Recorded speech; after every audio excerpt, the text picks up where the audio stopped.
السلام علیکم ناظرین، آپ دیکھ رہے ہیں پوائنٹ نیوز ڈیجیٹل اور میں ہوں آپ کا میزبان سید وسیم بخاری۔ اس وقت بڑی خبر آپ کے ساتھ شیئر کرتے چلیں۔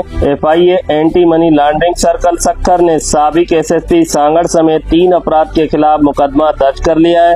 مقدمے میں سابق SSP Abid Ali Baloch, junior clerk Ghulam Sarwar Jafri اور کانسٹیبل ممتاز علی کو نامزد کیا گیا ہے۔ FIA کے مطابق ملزمان پر اسمگلنگ میں مبینہ سہولت کاری، تحفظ فراہم کرنے اور جرائم سے حاصل رقم چھپانے اور استعمال کرنے کے الزامات عائد کیے گئے ہیں۔ FIA کے مقدمے کے مطابق سانگڑ میں 1.25 ایکڑ زرعی زمین کے مبینہ خریداری کا انکشاف ہوا ہے، جس کی موجودہ مارکیٹ ویلیو تقریباً 8 کروڑ روپے بتائی گئی ہے۔ مقدمے کے مطابق زمین 8 جنوری 2026 کو سیل ڈیٹ کے ذریعے کانسٹیبل ممتاز علی کے نام رجسٹر کرائی گئی، جبکہ خریداری کے لیے رقم سابق SSP عابد علی بلوچ نے فراہم کی۔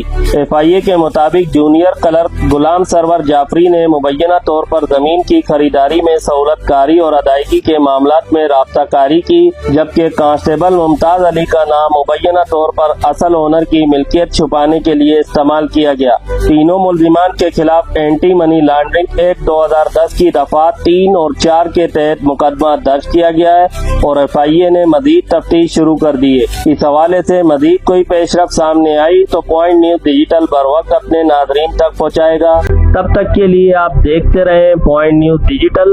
اگر آپ نے ابھی تک ہمارے پوائنٹ نیوز ڈیجیٹل کو سبسکرائب نہیں کیا تو ابھی سبسکرائب کریں اور بیل آئیکن کو ضرور دبائیں۔ اپنی قیمتی رائے کمنٹس میں دیں، ویڈیو کو لائک کریں اور شیئر کریں۔ تب تک کے لیے اپنے میزبان سید وسیم بخاری کو اجازت دیجیے۔ اللہ حافظ۔